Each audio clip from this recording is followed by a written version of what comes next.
প্রতিদিন সকালে সূর্য ওঠার আগে কাপাডোকিয়ার পাহাড়গুলো পর্যটকদের কোলাহলে পূর্ণ থাকে। কয়েক ডজন রঙিন বেলুন ধীরে ধীরে ফুলতে থাকে। আর তখনই মেলতেম ওজদেমের কাজ শুরু হয়। তুরস্কে হট এয়ার বেলুন পাইলট হিসেবে কাজ করা কোটি কয়েক নারীর একজন তিনি।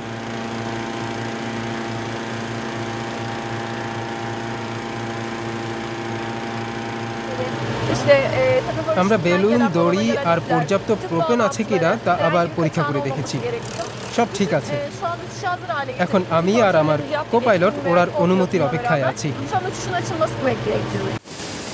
প্রোপেন বার্নার ব্যবহার করে ওজদেম দক্ষতার সঙ্গে বেলুন ওপরে তোলেন।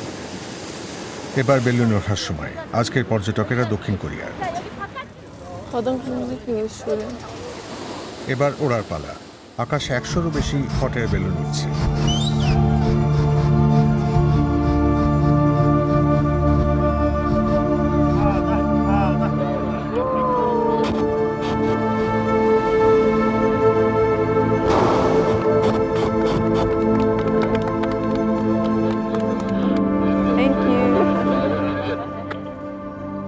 যখন দিনের প্রথম সূর্যের রশ্মিগুলো দেখা যায় তখন কাপাডোকিয়ার আকাশে এক অপূর্ব সুন্দর দৃশ্য তৈরি হয়। মেলতেম ওজদেম তার বেলুনকে অদ্ভুত পাহাড়গুলোর উপর দিয়ে উড়িয়ে নিয়ে যান।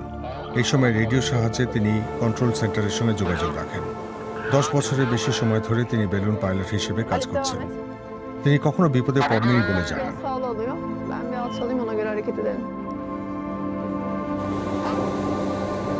1.5 ঘন্টা পর এখন নামার সময়। বেলুন পাইলট হিসেবে এটি দক্ষতা দেখানোর ভালো সুযোগ।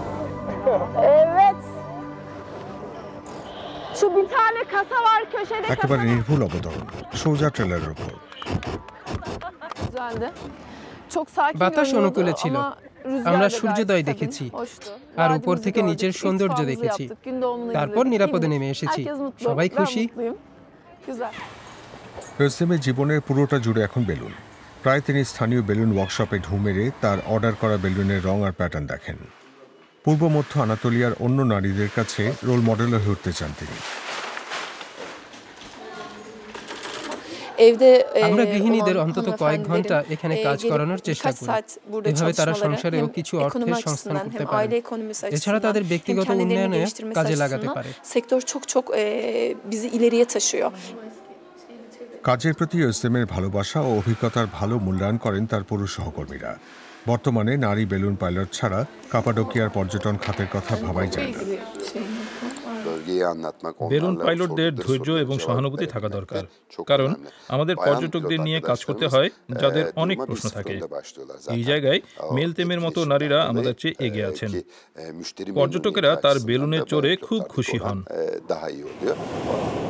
ওজদেম যখন তার শিক্ষার্থীদের সঙ্গে কাজ করেন তখন অনেক ধৈর্যের প্রয়োজন হয়।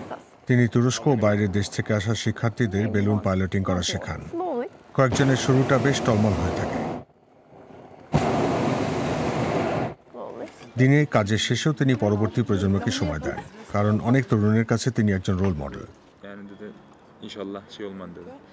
তিনি নারীদের জন্য গর্ব। তার সমর্থনের কারণে আমি আমার বেলুন পাইলট হওয়ার স্বপ্ন পূরণ করতে পারছি। যখন আমি তাদের বড় ঝুড়ি সহ বেলুন ওড়াতে দেখি এবং যখন তারা উপর থেকে আমার দিকে হাত নাড়ে তখন আমার খুব ভালো লাগে, গর্ব হয়। ওজদেমের সহায়তা নিয়ে ভবিষ্যতে আরো অনেক নারী কাপাডোকিয়ার আকাশে উড়ে বেড়াবে বলে আশা করা যায়।